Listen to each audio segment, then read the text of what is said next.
Mela, Inter wieħed Torino xejn video illi kont qed nirrekordjah fis-satra tal-lejl għaliex qabel ma stax nirrekordjah kelli impenni personali llum u issa nisab naqakwit biex nkun nista' ngħid kelmtejn ukoll fuq 3 punti illi kienu bżonn jużi daqs il-ħobs wara disfatti li kellna mal-Milan u mal-Bayern Munich biss nħoss li kienu 3 punti misruqa u qed ngħid misruqa għaliex fil-dak li rajt jien matul il-logħba naħseb illi t-Torin kien ħaqhom dwar minn din il-logħba minimu kienu iżjed perikolużi minna Inter illi ħankun onest.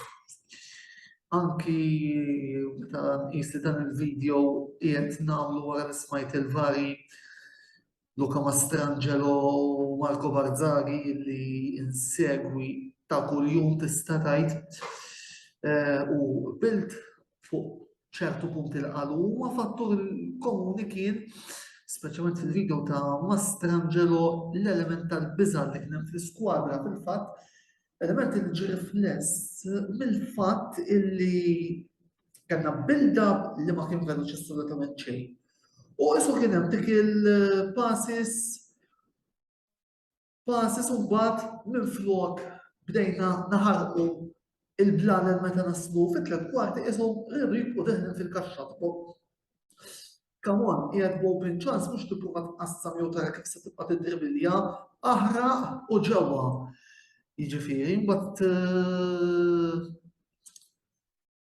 jaralla jekk fil-każ imma Issu kien hemm dik in-naqra ta' biża' illi nisperaw illi issa forsi l-affarijiet jikkalmu naqra gowl prattikament fis-87 minuta ġudiri minn Marcelo Brozovic assist sabiħ ta' Barella wkoll illi wkoll fil-fatt qed nirrimarka ma' xi ħbieb tiegħi li llum kienu qegħdin jaraw il-logħba għandi fejn qedtilhom guys. Brozovic għaddi ma rajt xejn minnu dis-sena u jidher li ta' risposta tajba b'dak il-gowl illi għamel gowl illi prattikament sar ilna 3 punti kif qed ngħidu fundamentali. Illum ukoll nistqar illi l-aqwa plejer fil-ground għall-inqas fil-kamp interesta għandikom ukoll il-Paġella iżjed tard kien il-gowler Samir Handanovic illi ġab 4 saves ta' risposta lil kull min. Jew kien qed jgħidlu laser tag, jew kien qed iwaħħal fih għal fatt li l-Inter bdejna ħażin għalkemm jiena nibqa' nisħaq illi l-problema mhijiex Handanovic imma hija ta' qudiemu id-difiża. Llum rajna l-Samir li ġab 4 saves tajbin, jiġifieri bravo Samir, proset, irnexxielek ukoll tgħinna llum u naħseb li bis-saħħa tiegħek irnexxielna nġibu din il-rebħa u għaldaqstant fem naf li issa għandu l-logħna qed jitfgħu l-pressjoni ma dil-kompetizzjoni bejn il-bowlers naħseb li se tkun healthy għalkemm iva jiena nittama li bħalma qed naraw il Samir fl-azzjoni issa nistennew risposta ta' Onana naħseb illi nhar it-tlieta mal-Victoria Pilsen jibda u jiġifieri Torino li urew ġustifikaw il-bidu tajjeb ta' staġun li kellhom anki jekk ikolli nisqar illi fit-tieni taqsima kellu jitkeċċilhom Tony Sanabria fuq dik il-minkeb illi jiena niftakar vera li ħatejdu li għadda ħafna żmien imma jiena ħammur lura l-istaġun 99-2000 fejn 5 minuti mill-bidu ta' l-ewwel derbi tal-istaġun dak li ninsejjaħ bħala Ronaldo l-Iskarjota għalmin ħafna minnkom ta' Ronaldo tal-Brażil. Jagħti daqqa ta' minn kapitlek tal-Milan minn qabżam u r-referi li minix ċerta kienx kollina dikinhar ħareġ jiġri bil-karta l-ħamra tkeċċija tal-Brażiljan u eventwalment Milan kienu rebħulna l-ewwel derbi wara 5 snin gol ta' wera lejn l-aħħar. Niftakar din id-darba referi tal-logħba għażel jagħti karta safra lil Sanabria fil-fema tiegħi kienet out of point il għaliex appuntu l-ewwel fil-fatta ħamra u mbagħad il-VAR ġalitu jibda l-deċiżjoni karti safra naħseb li din id-darba il-VAR m'għamlitx xogħla sew. Madana kollu onore għal Torino illi ukoll taw wirja tajba, naħseb li kien ħaqhom jieħdu drollhom u ġustifikaw anki l-bidu ta' staġun mill-aqwa illi kellhom ovvjament jekk iridu jsifru s-sena d-dieħla jeħtieġ li jkollhom dik il-konsistenza illi jirrikjedi minn tim illi eventwalment qed jaspira illi jikkwalifika għal l-Ewropa. Semmejna l-gol ta' Brozovic, naħseb li kien gol bżonjus ħafna anki għalih illi ma kellux dak il-bidu ta' staġun li ħafna stennejna, Brozovic plejer fundamentali għal kawża interista u bla dubju li għandna bżonn il-Kroat daqs il-Hobbs. Plejer ieħor li oġobni meta daħal kien Bellanova billi ta' semu u naħseb la nazzarnet li l-ftit li lab iż-żajr illum lab aħjar minn Dumfries issa ma tintikom il-paġella tiegħi iżjed il-qudiem. Volderi kienet tajba ta' dan iż-żagħżugħ li jiena looking forward li nara iżjed minnu fil-futur, bravo Raul u keep it up ukoll. Xi ħaġa illi oġbitna ħafna llum ukoll kienet il-kurva illi għal darba 2-3 kantat il-kor favur Simone Inzaghi.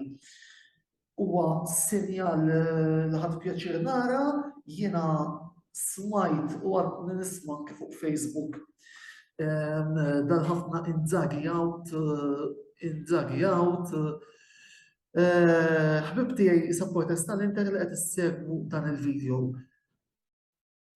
Ejja inħallu lil Inzaghi jaħdem, jaf x'inhuma l-iżbalji li qed jagħmel, jaf x'inhuma s-sitwazzjonijiet illi qegħdin nistakkaw mainly il-konfronti diretti, ejja ħanħallu lil Inzaghi jaħdem. Issa, jekk alla ħares qatt jiġi Marzu u nkunu xi 180 punt il-bot mill-Scudetto, imbagħad forsi nibda naħsibha, imma ejja nħalluh jaħdem. Jiena ma naqbel assolutament xejn ma dawn il-vuċijiet ta' Inzaghi u ħadd ħafna pjaċir illi smajt il-kurva tkanta il-kor lejn il-kor ta' appoġġ appuntu lejn Simone Inzaghi. Kapitlu ieħor xtaqt inqajjem illum huwa l-kapitlu Di Marco. Bqajt sorpriż meta rajt fil-formazzjoni u l-ewwel qed din xi boċċatura lejn Bastoni illi kif nafu ma tantx beda tajjeb, biss u din jidhirli li qed ta' video ieħor mister żbaljat tal-log tal-ħbiberija ma nafx hux kontra l-Monaco. Di Marco l-aħjar li jilgħab meta jilgħab bħala left wing back. Mhux meta jilgħab bħala defensur ċentrali u fil-fatt din ukoll rajnija llum fejn il-32 interista meta qeleb għal fuq ix-xelluk ġejna rajna id-Di Marco li nafuh. Inzaghi messa żejra dik Di Marco mhuwiex defensur ċentrali, iżda huwa plejer laterali fuq ix-xelluk. Allura jekk jogħġbok ilagħbu hemmhekk. Għaliex dik hija l-pożizzjoni fejn Federico jista' jesprimi ruħu iżjed. Mill-bqija jiena nistantikom ukoll il-paġelle tiegħi għall-logħba tal-lum Handanovic 8, Skriniar 6.5, Rajt Skriniar In-ripresa kif jgħidu Taljani, l-lum jalla niġru biex naraw dak il-Milan Skriniar li nafu li dejjem nitpaxxew naraw, u mbagħad għandna il-Devraj sitta, logħba diskreta min-naħa tal-Olandiż, Demarco kif għedna vot 6.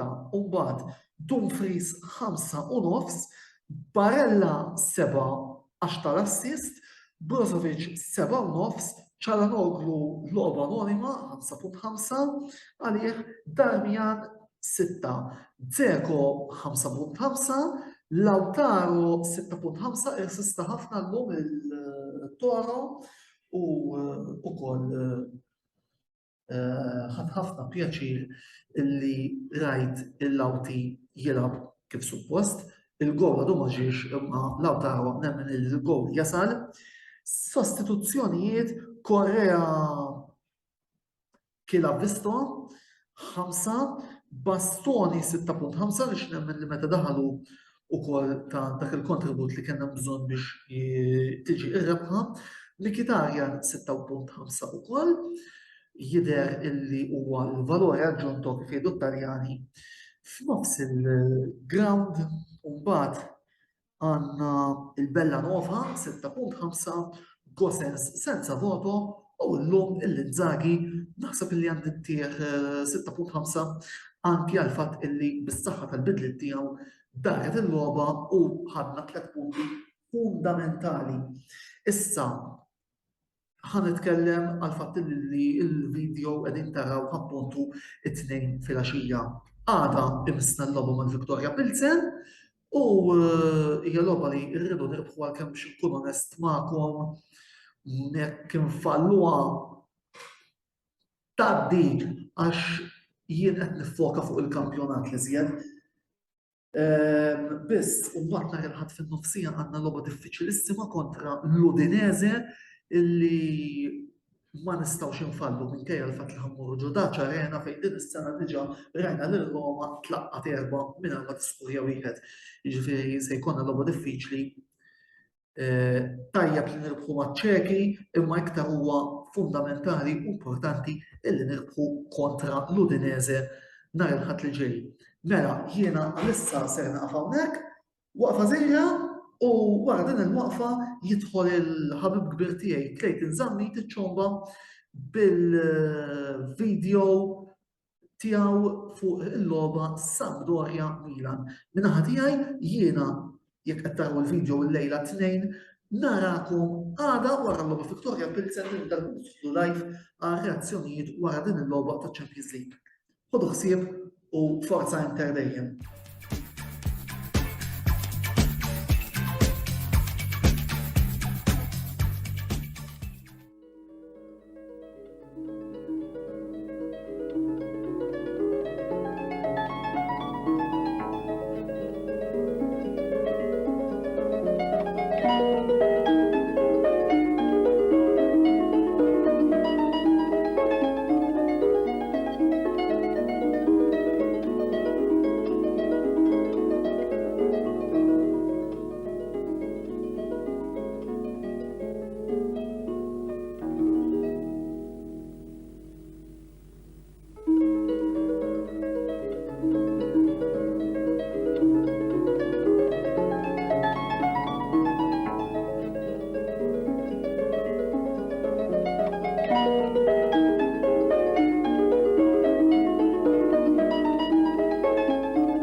Lejla tajba ħbib tiegħi Milanisti u anke mhumiex u nilqakom l-appuntament ieħor illum wara l-partita Sampdoria Milan.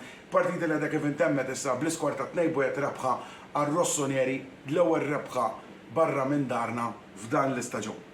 Naf li qed tgħiduli imma illum ma labtux, is-sibt labtu, għandkom raġun, intom taraw din l-intervista, intervista post-match reaction, it-tnejn imma jiena kun qed nirrekordja s-sibt allura awtomatikament moħħi jgħid issa. Rebħa l-lum ġiet kontra kollox u kontra kulħadd. U dan għaliex ir-referi Michael Fabbri kien ħażin mill-bidu sal-aħħar.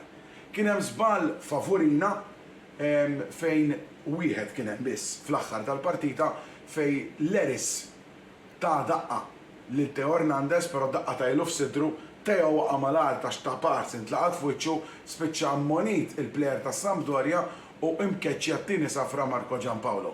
Li ma jiddispjaċini xejn li tkeċċa wara li ġara sentejn ilu meta hu kien il-coach tagħna qabel ma ġie il-coach Pioli qed isimgħu Zlatan, il-qattus tiegħi li kultant ħin irid jurina li qiegħataw. Però dak kien l-uniku żball favur il-Milan li kien hemm kontra l-Milan kienu ċari. Wieħed illi nagħti t-tort lilu ma speċjalment lill-VAR fit-tieni gowl iskurjajna dak ta' Charles Kittelare ma nistax nifhem għalfejn tħassar. Min kollox għamlu, l-ewwel qallox mis-subidu, u mbagħad indunaw li fil-verità ħadu bl-ispalla. U mbagħad qallu offside tal-istess plejer Belġjan, indunaw li ma kienx. U mbagħad marru fuq l-offside ta' Giroud li ma kienx. Però għoddew xorta, ma kienx hemm mod ieħor. Nkella ma jkunx jistgħu ħasruh. Charles Kittelare ġa żewġ gows it-tnejn huma mħassrin. Wieħed malu Udinese fl-ewwel partita li kellu jitħassar 100%, f'tallum kellu jiġi modi 100%, ma kellu qatt jiġi mħassar, ma kienx hemm validi, punti validi li bihom jitħassar il-gota di Kittelare. Barra minn hekk, itkeċċija tal-ħew. Itkeċċija tal-ħew. All right, ravuxxata u bsiequ laqat wiċċ Ferrari. Però l-plejer kienet inizzer rasu. Ferrari d-difensur kienet inizzer rasu. U xorta, jekk inti qed niżżer rasek, all right, it's dangerous play, veru. Imma ma tkeċċix plejer fuq hekk. Speċjalment meta għandek it-tieni ħaf kollox tilab. U grazzi għal Fabbri din it-tkeċċija ħadd iswina bellezza għax nhar il-ħadd hemm Milan Napoli. U aħna ninsabu minn allew. U sissa dak kien Diaz, il-qattus ieħor, u sissa ninsabu mingħajr il-bankina tal-ew, għax Rebic inkredibilment dan naqru ġef daru l ġimgħat barra, però s'issa ninsabu mingħajr ukoll. Diaz għadu jrid jgħidilna xi ħaġa naħseb irid isemma daqsxejn leħnu ukoll. Però kif kont qed ngħid, issa naraw x'jiġri, nisperaw li Rebic fl-aħħar jgħaddilu daru. Barra minn hekk illum inqalat din id-defezzjoni ġdida ta' Divock Origi li qisu kull darba li kuħaj jibda titolari jispiċċa jweġġa. Sfortunatament diġà ġrat darba oħra u reġa' ġrat illum. Li kont qed ngħid l-istess ħaġa ta' Teo Hernandez għax issa niftakar li mettix tkun f'moħħi u kull dan ninsa ngħidha.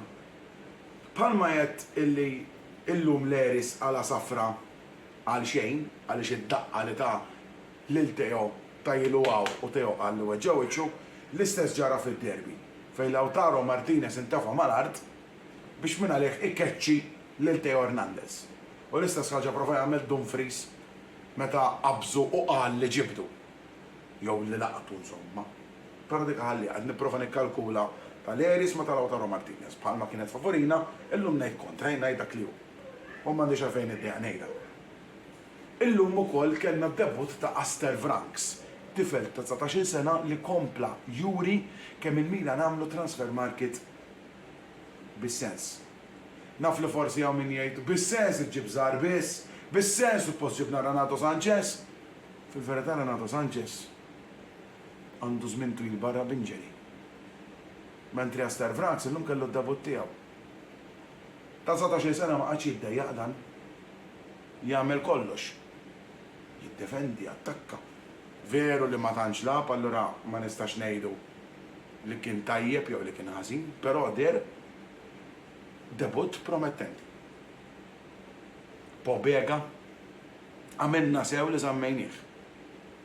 Iktar ma jgħaddu l-lob, iktar qed juri li dan plejer huwa l-ewwel bankina ta' Tonali u Bennacer. U meta jrid jistri xi ħadd minnhom għandek lilu li ħajriplejsjah b'mod sew. Immorru biex nitkellmu ftit dwar Olivier Giroud. Plejer ta' 36 sena li suppost għaslab, suppost illum straħ, kellu jibda Origi, ma kif semmej diġà Origi weġġa koxtu x-xellugija, sfortunatament meta ma tagħmilx pre-season dawn l-affarijiet jinqalgħu u reġa' kellna injury oħra għal Divock Origi, nisperaw li ma tkunx fit-tul u li jkun disponibbli għal partita kontra id-Dynamo Zagreb li ħassib l-erba li ġej fis-7 naqsin kwart. U reġa' labu, spiċċajna minn allejaw u hemmhekk wera kemm u speċjalment Teo Hernandez kemm ħadem mal-linja meta rali m'hemmx lejaw u prova jagħmel il-lejaw plastit Teo. Però biex nitkellem fuq Giroud jitbal waħdu inizzel il-blalen, meta jinizzel il-ballum mandu l-ħadd il-mina qassam, speċjalment meta Pioli, ovvjament, tifhimha għala li d-dekket il-are biex daħħal il-Bennacer ħajsaħħaħ nofs il-ground wara li skorjajna it-tieni gowl, illi għal min qed jaħseb li l-penalti ma kienx ġalu jara r-replay u jara lit maħruġa hekk bil-pon ta' Gustavo Gonzalo Villar, niskuża ruħi, Gonzalo Villar, fuq id-daqqa ta' ras ta' Giroud, waqt li Giroud qed jagħti id-daqqa ta' ras li setat kienet indirizzata lejn il-lasta, anzi ninsab ċert li kienet indirizzata lejn il-lasta ta' Audero, Gonzalo Villar ħareġ ilu. Ballun ħabat ma jgħidu huwa penalty ċar. Jien dak il-ħin ma ngħidux. Jien dak il-ħin meta rajt checking possible penalty fuq il-VAR ma jistax ikun m'hemm xejn. X'kienu mbagħad ngħid nara r-replay sat le ħadu bil. Fil-verità hekk kien hemm id-dannu għax nerġa' ngħid il-ballun kien indirizzat lejn il-lasta. U ma tridx biex kien jispiċċa fix-xibka. Però mis-subidu dan Villar, allura l-penalti huwa ċar. Però Giroud barra dik il-ħaġa il-ħin kollu jiġġieled għall-ballun, għadu kif għadda Diaz, jiġġieled għall-ballun ma' kull plejer tas Sampdoria waħdu. Gladjatur. Kier reġa' wera kemm irkupra sew mill-inġeri. Caputo għadu sissa fil-but tiegħu. Issa għadu fil-but, għadu tifittxu. M'għaddix darba Caputo. U Caputo mhuwiex striker easy nafu. Batejna fl-aħħar biss fl-okkażjoni waħda fil-85 minuta kellha Majnjan kien ikun spettatur ma jħallassu. Però xi naqra li titfol fl-azzjoni, mġab ġissej stajbin. Barra l-astalent laqtet fl-ewwel taqsima ta' Juricic. Mill-bqija naħseb li m'għandix xi ngħid, ħlief li ngħidu importanti li nsemmu li mill-aħħar partita għallum ġew rinnovati żewġ kuntratti dawk ta' Sandro Tonali u Rade Krunic. It-tnejn li huma ġeddew il-kuntratt il-plejer mill-Bosnia sas-sena 2025 u l-grande Sandrino Tonali sal-2027. Importanti immens. Issa fadal suppost hemm viċin ħafna il-kuntratt ta' Pier Kalulu li jiġi mġeddet ukoll ħaqqu ħafna, speċjalment il-fatt li jżidulu l-paga. U nispera li ma jdumx ma jiġu imġedda il-kontratti ta' Ismael Bennacer u ovvjament Rafael Leao. Importanti. Reġa' llum Leao li nerġa' ngħid keċċa biżball, biżvista, illum reġa' żewġ assists għal gol minnhom ta' Messias li all right, żgur li ma provax jagħmel l-assist imma ġieli jagħmel l-assist u għal dik it-telare li ma kellux għalfejn jitħassa. Żewġ assists oħra li komplu juru kemm Leao qiegħed f'pożizzjoni fantastika ta' forma u anki ta' bravura. L-aħħar ħaġa qabel inħallikom ħbib tiegħi tal-Kamra Sportiva, nfakkarkom illi għada it-tlieta, s-saftakart li l-lum u għatnej għalikom, allura għada t-tlieta se niltaqgħu għal-partita mal-editur għal-Victoria Pilsen kontra l-Inter l-logħba ħad intlab kmieni wkoll bħalma tintlab tagħna l-erba' fis-7:15 kontra d-Dinamo Zagreb f'San Siro fil-Kastana. Niltaqgħu għada, ovvjament mhux jiena, imma Antonello magħkom għal programm ieħor ta' wara l-logħba tal-Inter, u mbagħad l-erba' l-ewwel ikun hemm jiena, u mbagħad eżatt warajja jidħol Mark bid-diretta għal Juventus Benfica. L-ewwel nitkellem jiena b'xandira rekordjata ta' Milan Dinamo Zagabria, u mbagħad fil-11 u kwart ma fx eżatt il-ħin ovvjament jidħol Mark Xkembri bid-diretta għal Juventus Benfica. M'għandix aktar xi ngħidilkom, ħlif grazzi ħafna tal-li smajtuni u tal-li rajtuni, u niltaqgħu nhar l-erba' li ġej.